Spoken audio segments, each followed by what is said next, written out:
It is week 24 of the NHL season, and the road to the playoffs is on.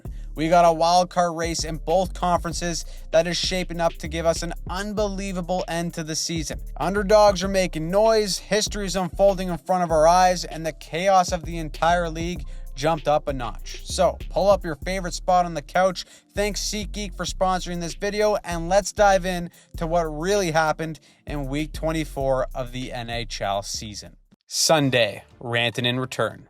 All right, so the wild card race is batshit crazy both in the East and in the West. This team runs so damn hot or cold, it is a coin flip what team you're getting on each and every night, and down the final stretch, they need the coin to flip hot to avoid being on the outside of the playoffs yet again. Tonight, big congrats to Red Wings fans because the boys showed up against Vegas. Peter Mrazek, the deadline acquisition for the Wings, comes in and stops everything. Shutout, get this guy a steak and get the Red Wings 2 big points. Then we have the return of the Moose to Colorado. Mikko Rantanen is back to face his former team. He's going to get a standing O from the crowd after his tribute, but the Avs are a whole new team. They have totally overhauled their roster this season for the better, and Slim Shady Marty Necas is at the center of it. The guy bears again, he's been dynamite since joining Colorado. Also, side note, Colorado is completely different with Val Nichushkin in the lineup. They are 12-0-1 in their last 13 with him in there, and that stud gets on the board again. However, Dallas gets 2 cheeky goals in the span of 20 seconds. Don't go falling asleep at the wheel, but don't worry. Hop in the Makar, and nobody's falling asleep at his wheel as he goes and does it all himself in OT, just not from this planet. The Avs win in what could be a potential first-round preview. If you want to see another superstar do it all himself, there's McDavid. Solo effort, how's your glove, Igor? Little glove tap from Draisaitl and McDavid on the bench. Just like last year, the boys know that they can turn it on whenever they want. They beat the Rangers, who are in that dogfight in the East. Then, mini choke of the night goes to the Panthers. Yeah, that's a shocker, especially because Lou's Islanders aren't done with trying to be the dark horse to squeak in. Down by 2 going into the third, the Islanders score 4 unanswered. Grab Lou Lamoriello's cello. It's time to play the swan song. This one's over. Monster win for them. Let's go out west. St. Louis wasting no time. Quick 2 goals, minute 30 in. This one was a shellacking, 7-2. And to boot, Matthew Joseph sits down Trevor Zegras like it's his little brother in mini sticks. Take a seat, pal. Maybe you can catch a big one on between Vancouver and Utah. The hockey club is hungry, but the Canucks need a hero. So Quinn Hughes, the Batman, shine his light in the sky because he gets on the board. No help, though, from anyone else, and that's pretty much the story for Vancouver sometimes. Utah is trying to put it all together at the right time, and Karel Vejmelka is playing his heart out after that fresh new deal. They claw back to being just 2 points behind the Canucks for that last spot. Finally, the Jets give Connor Hellebuyck the night off and still get it done against Seattle. A lot of questions of whether or not they can do it in the playoffs, but they are the best team in the NHL. That win puts them on top of the league, so now they aren't only battling their own demons, but the potential of a President Trophy curse. Monday, St. Matthew's Day. There is exactly 1 month to go in the NHL regular season, and this wild card race is going to go down to the wire. Let's start in Columbus. Is the clock striking midnight on the Magic? Well, let's see. Jet Graves learns he has free will, comes out to play the puck, and cues it right to Jesper Bradatui. He's been hot. That 1 goal ends up being the game winner as they lose 2-1 to the Devils. Imagine they missed the playoffs by 1 point. That is a tough one. Over in Tampa, the Lightning are trying to reclaim the Atlantic Division throne. They bought at the deadline, won 10 of 11, but their latest 3-game skid is not doing them any favors. Good news, though, they are playing the Flyers, so no need to worry about giving up any goals because Torts usually likes to bench his guys after getting 1, but they didn't even get that. Vasilevsky, shutout, Kucherov, rocking chair, 2 points. Thanks for coming out. Boston also still in the mix because why the hell not? Every team in the East except for the Sabres are pretty much in it, but Buffalo is indeed the best team in the world when it doesn't matter. Nikita Zadorov is trying to become the most beloved man in Boston, bodying guys and then dropping the mitts, but Buffalo has some of that basement magic. Alex tucks it in OT and hands Boston their 3rd straight L.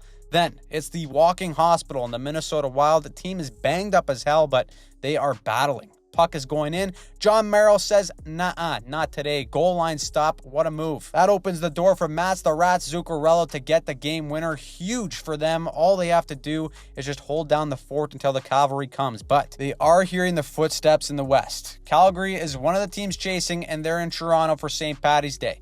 The noise is off the charts in Toronto. Lost the Battle of Ontario, can't win the division if their life depended on it, and so the parade is canceled. One man who can single-handedly reinstate it himself is the captain. Matthews' offensive production hasn't been anywhere close to last year's numbers. A combination of Berube's new system and lingering injuries are probably why, but he says enough. 2 goals, one he just placed his top bunk where you keep the extra pillows. He and Will Nye the Science Guy, 3-point night each. All is right in Leafland. I didn't get a chance to see the parade get reinstated live this time, but next week we're going, and it's all thanks to SeatGeek. SeatGeek is the best app for finding deals on tickets by rating them on a scale of 1 to 10 so you know if you're getting a good deal. If it's red, no bueno. If it's green, that is a banger. You should snatch up those tickets. SeatGeek is hooking us up with 15% off whether you're a new customer or not. The NHL playoffs are right around the corner, and if we're going to see a Leaf playoff disappointment live and in the flesh, the only way I'll do it is if I get a sweet deal with SeatGeek. That's why with any game or event I end up going to, I use SeatGeek to lessen the blow financially. So if you want to see your favorite team live and on a discount,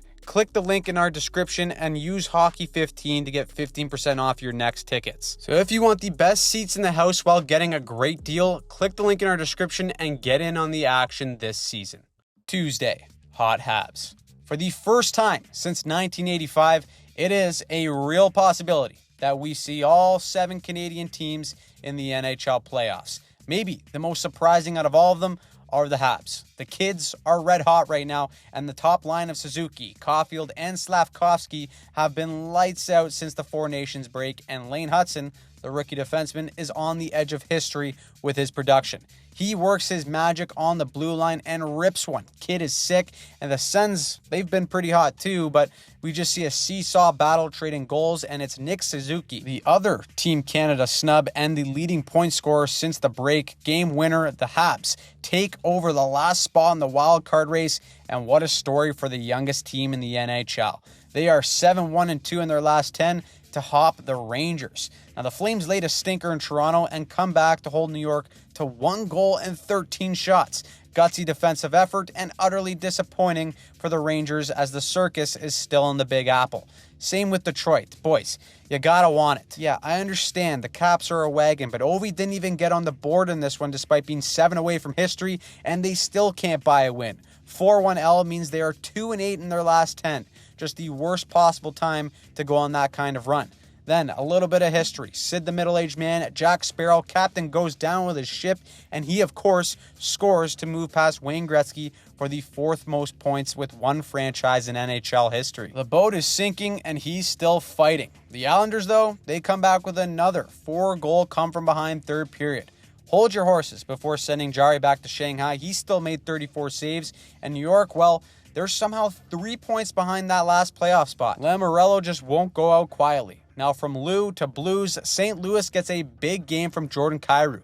2 goals, game winner, hang the box score on the fridge. St. Louis now has the 3rd best record in the NHL since February 1st. They're 11-3-3 in that span, and there's a reason why the Blues hired Jim Montgomery 2 days after Boston fired him. It also looks like Connor Bedard is done being a goon and back to scoring goals. How great. 2 misconducts in back-to-back games, just padding the stats, that's all. Seattle scores 6 in a row, and Shane Wright is also having a breakout year.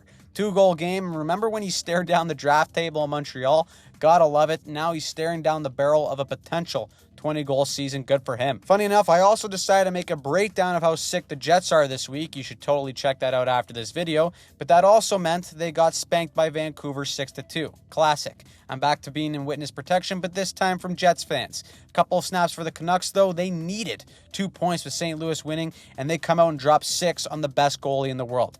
Pettersson's still looking nice, 8 points in his last 8 games. He needs to keep that going, and that also means that Utah needs to keep up. But they just unravel. They give up a full-blown touchdown to the Oilers. Cookie night for Edmonton, McDavid, Nuge, Hyman, all 3 points, and Utah drops a big one to end Tuesday.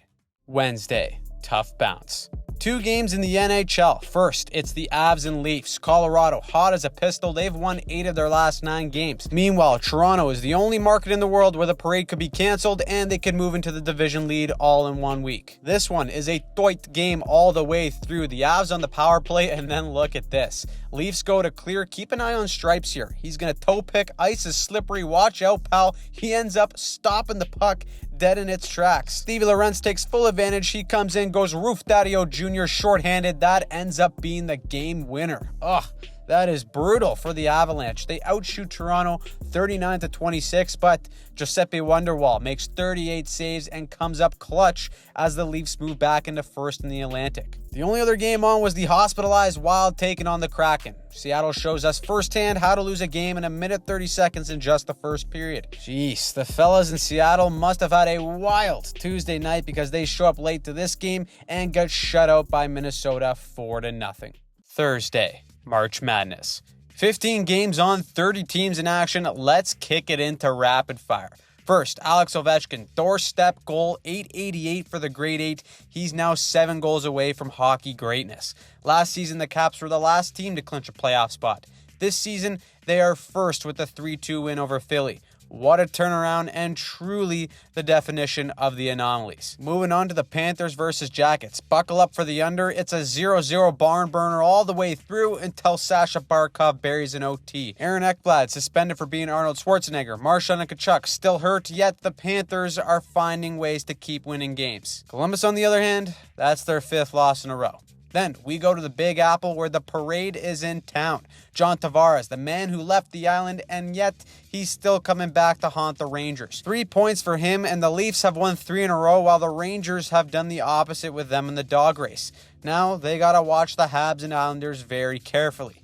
Worst case scenario for every other team is that they go to OT. So guess what? That's exactly what they do. They go to OT where Bo knows best. Islanders win and are now just 2 points behind the Habs for the last spot in the East. Now, the Sens are temporarily immune to the wild card worries, but if they keep getting spanked like they did against Colorado, well, then buckle up. Avs score 4 goals in the first period. Sens didn't even have a sniff, and Cale Makar becomes the franchise leader for power play goals by a defenseman. On to New Jersey, where the Flames find some magic. They're down 3-1 going into the third, and the lowest scoring team somehow scores 4 unanswered goals. Dog of a comeback for the Flames to stay in the mix for that wild card. We also had the Stars pissing off their coach Pete DeBoer after losing 3-2 in overtime to Tampa. They got outshot 38-24, and after the game, DeBoer straight up roasted the Stars' effort by saying it was as bad as it's ever been. Get on the line, fellas. It sounds like you're gearing up for a bag skate. Meanwhile, in Carolina, they have not lost since Rantanen got traded. The two probably aren't correlated, but they are finding their groove at the right time.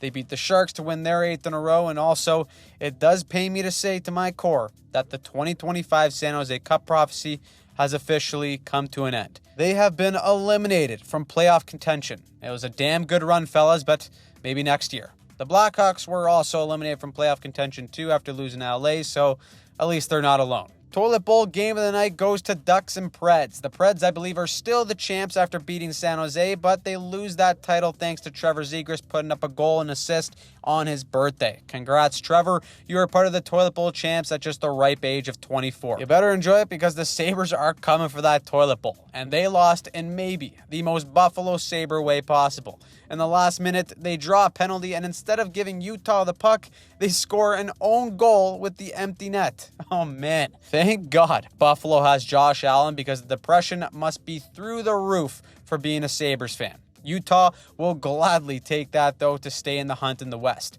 Now, one team I do think a lot of people are sleeping on are the Vegas Golden Knights. Yes, they had a quiet deadline by not turning into the injured reserves for once, but they still play as complete of a game as anyone and are first in the Pacific. They go up against Boston, and Pavel knock on the door of Fiev, gets a hattie, maybe the quietest 30-goal season of all time from the kid. Not bad. Then we had the Jets versus Oilers, and this was a nightmare for Edmonton fans. First, Leon Draisaitl not even in the game, out day-to-day with an injury. Already missing the potential MVP, Connor McDavid just gets weirdly tied up and right away, no bueno. He leaves the game.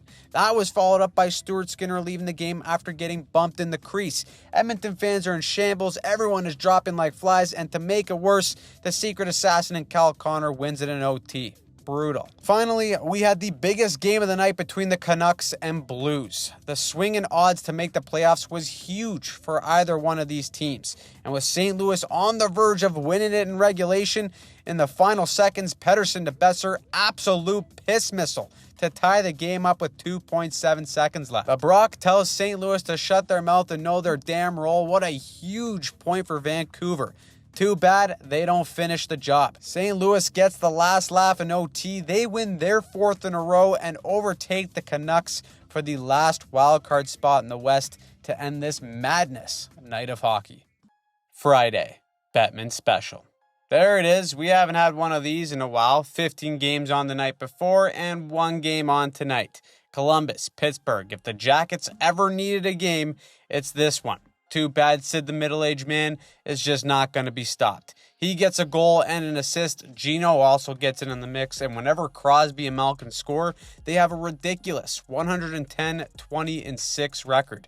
The Jackets throw the kitchen sink at Nedeljkovic. He stops that and 44 shots as the Penguins play upset and the Jackets lose their 6th game in a row. Up until this point, it's been a magical season for Columbus, but this stretch may very well be the final nail in the coffin if they don't make the playoffs. Saturday, hockey night. Let's start with the fire. JT Miller versus Elias Pettersson, the beef of the year. This is a massive game, which is why JT Miller is starting to play a little mind games with his former captain Quinn Hughes. That being said, both of these teams are in the wild card race, and my goodness, would 2 points go a very long way for either club. This one, though, good old rope-a-dope strategy from New York. Outshot 11-1 in the first. Fans were giving them the Bronx cheer, but it don't matter. New York scores 4 goals on 11 shots, and every time Vancouver scored, the Rangers responded. Just a demoralizing loss for Vancouver, who outplayed the Rangers, but they come up empty-handed. Salt in the wound, JT Miller from his own goal line. 200-foot empty netter. Hug a Canucks fan if you see him. You can do the same for Buffalo fans too. They could use a hug for the last 18 years, but they lose again to Minnesota as the Wild win their 3rd in a row. Then, in St. Louis, it was announced that Patty Maroon, the big rig, would retire after this season. I would too if I was a Blackhawk right now. But he gets a standing O, and then in Maroon fashion, he drops the gloves. What a way to go out in his last game in St. Louis. Also, we get SeatGeek Goal of the Week. This puck does an aerial tic-tac-toe, never touches the ice, and finds a way in. What are we playing, baseball or hockey? Who cares? That is the SeatGeek Goal of the Week. Keep the change. Blues take the layup against Chicago for their 5th win in a row, and they hold on to that last wild card spot in the West. Now, hey, good thing I talked up the Hurricanes. Right on time for them to get spanked by the Kings 7-2. Quinton Byfield, another 2 points, and yeah, you bet your ass they called 1-800-BIG-SAVE Dave Riddick. He stops 34 shots. Leave a 5-star review for the guy. Dallas is also looking to bounce back after getting roasted by their coach, and Thomas Harley has himself a night. 2 goals, OT winner, fire up the Harley-Davidson and head back to Dallas with 2 points. Then another matchup with big-time wildcard implications, Flames and Islanders. Both teams outside looking in, and both will take the extra point in OT. But the Flames come from behind again, and Nazem the Dream Kadri wins it. Flames win 3 in a row, and they just keep finding ways to grind out points despite being an offensive dud of a team at times. Honestly, you gotta respect it. Utah is one of the teams chasing them, and Logan Cooley, what a time to double dip the chip for 2 goals against Tampa. They're now 4 points back of St. Louis for that last spot, but with Calgary and Vancouver ahead of them, there's very little room for error. Then we get a potential Eastern Conference final matchup between the number 1 team in the Metro and the number 1 team in the Atlantic. It is the Panthers versus Caps, and both teams trade punches like Ali and Frazier. 6 goals in the first, but the Caps take over after that. Ovechkin, no goals but 2 assists. The man is an apple tree on his way to beating Gretzky. Caps win their 3rd in a row, 8-2 in their last 10, and move to first place in the entire NHL. Now, what an opportunity that is for the Leafs to take the first spot in the Atlantic. Instead, they fall flat on their face to the toilet bowl runner-ups. 2-0 lead in the first period. Nashville comes right back and scores 5 unanswered goals to snap their 4-game losing streak. That is a Leafs Classico playing down to their opponent. Meanwhile, the Sens bounced back against the Devils with a 3-2 win, but the juicy stuff came after. In the post-game, Devils defenseman Jonathan Kovacevic said that the team needs to have a playoff mindset down the stretch. So they asked Sheldon Keefe about his comments, and he said this. Kovacevic just needs to play better. That would help. That is some spicy stuff from Chief Keefe. Tempers are hot, and it's also getting spicy in Montreal, where this young team is pushing hard for that last spot. The Avs look like the wagon that they are. 4-1 in the third. This one looks over. But no, hold the phone. The kids don't want to go home. Third period, the Habs score 3 straight and come all the way back to force OT. The Avs do end up winning in a shootout, but what an effort for Montreal to pick up that much-needed point. On the other hand, the soul of Detroit fans must be utterly crushed. Another loss for them, and the boys just can't get it together as the Teenage Mutant Ninja Turtle gets another hat trick for Vegas, second of the month, as they stay on top of the Pacific. Edmonton is chasing them, and tonight they're hosting the Kraken. Noted bust Capo Caco gets 2. Rangers could use a guy like him, but the real story here is Ryan Nugent-Hopkins. No McDavid, no Draisaitl as they're out with injury, but it's no problem. Nugent-Hopkins records his 3rd 3-point night in the last week, and all 3 of them tonight are goals as the Oilers win it 5-4 to take back second in the Pacific. The Sharks, well, they're at the bottom of the Pacific, and they're playing host in our final game to the Bruins. Boston was in the race there for a quick second, but now it seems like embracing the tank is needed. It may not be the Sharks' year this year, but the 2026 future Cup champs are already gearing up for next season. Celebrini and Sir William Eklund pick up 2 points as they hand Boston their 4th straight L to end the night. So, who surprised you in week 24? Who pissed you off? Let us know in the comments down below. And if you want to see some of our breakdowns from this past week, click on any of the links on screen here and turn on notifications while hitting the subscribe button to help us hit 250,000 subscribers before the NHL playoffs.